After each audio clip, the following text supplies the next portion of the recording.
through the whole branding process, the logo and all of that, and you're putting it out there, and you have all these different assets you're looking at and thinking about, and then you have all these different experts that you call upon, and you're looking at colors and materials and stuff.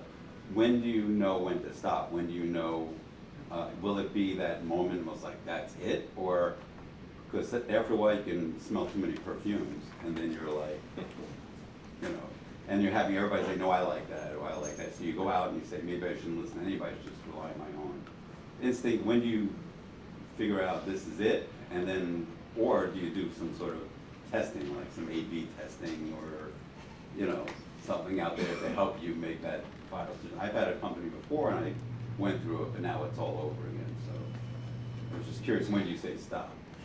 Sorry, I was laughing because I was, in my mind, I was thinking about that dating experience, and I think it's quite relevant here.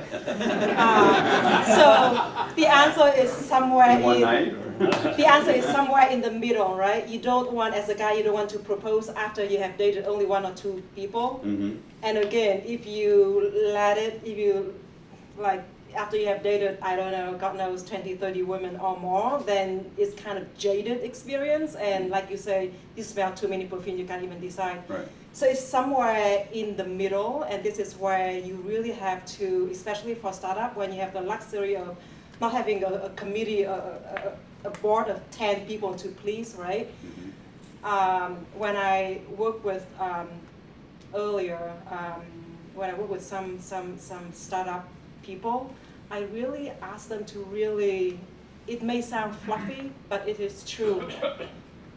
Again, don't go with the first or the second or the third, have a bunch, but then you take a step back and you really see what really speaks to your heart. So for instance, I was working with this very small 2-people startup about the online and the photography and the video production. And they were looking at many different ways to brand. And then one day when I was talking to them, and he was talking passionately about how he loved the black and white, the classic approach in photography, that real core beauty that nowadays with the computer graphic is all flashy. Mm-hmm. I was like, maybe that's it. Maybe for you, that is that love for timeless and very classic approach. So now he has a very unique way to go out there to sell his portfolio. He's not competing with all the other graphic designers, but he and his very small, still very small firm, compete on projects that ask for that timeless, classic look of things. So I think a lot of time, especially since you are the founder, implicitly or explicitly you have the vision for it. So. Well, sometimes you can get into that situation where you, as a founder, you can also see, oh, that really talks to me, and that should be important because it's your product, it's your message. But maybe that product just goes talks to you, and that product may not speak to your target audience that way. So then you're thinking about, okay, it works for me. It doesn't automatically mean it's going to work for your target market. That is where this sweet spot has to come in, right? Steve Jobs was not out there to sell his Apple products to everyone. Mm-hmm. He was out there to sell Apple products to the people who share with him the passion that, you know, technology products doesn't have to be cold and technical. They can be human. They can. I keep looking at that man sitting at the back of the room. You know, Apple was the first one to have that Apple icon glowing. And since then, you see many other, So Steve Jobs is not out there, and that's why you have half of the world still on Android and Microsoft, and the other half on Apple. You are not out there to talk to everyone. When you date, you're not out there to date everyone. You have your own value, your vision, you're out there, and that's where you have to find that sweet spot. It's really delightful that you talk so much about dating, because I'm building a dating app.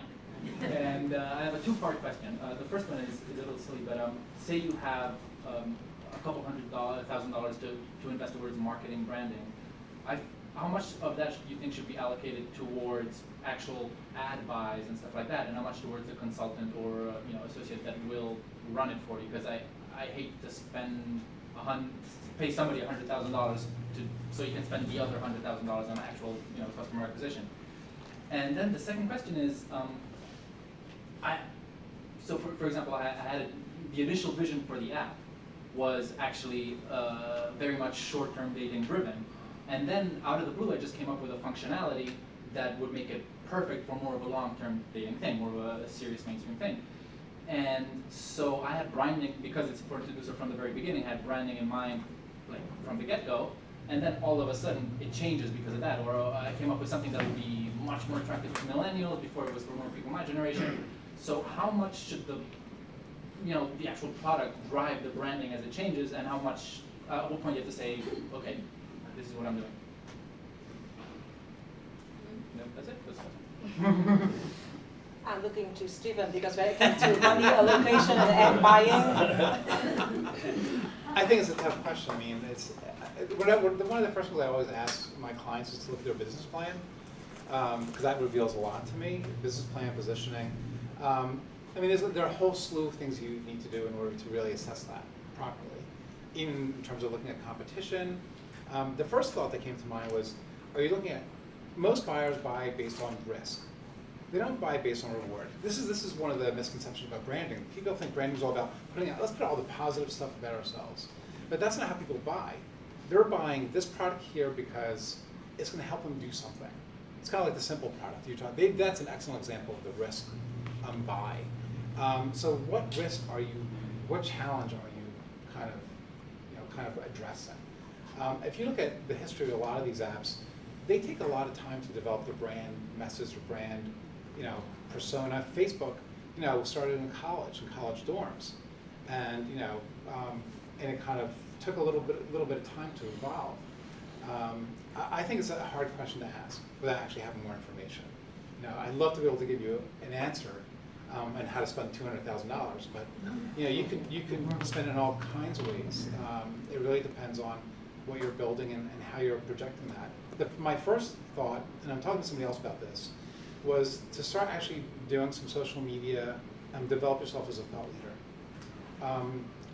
It's a way to start introducing the concept to the world, or at least having somebody behind it that is trying to talk about this new concept that you have.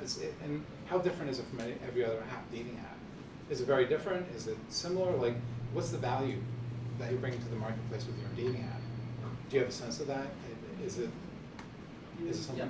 Yes, it's I mean, without going into detail, the concept is that you kind of get you get to have a cake and eat it too, in the sense that you get to be very exhaustive in listing your interests and preferences while retaining privacy in a way that the mechanics of it are different from all the other ones, which I. So there's a lower risk.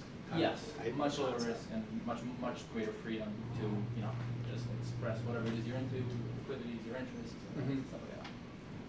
I mean, I don't know if anybody else has any thoughts on this. I just want to challenge. I would you answer it more. with a question, which is what percentage of your total cash is that? Are you going to spend 100% of? You have to support the rest of your operation too. So without knowing, what else you have at your disposal, it's a tough question to answer in absolute terms. It might be a question better phrased in terms of percentages. What percentage of my available liquidity should I allocate to this?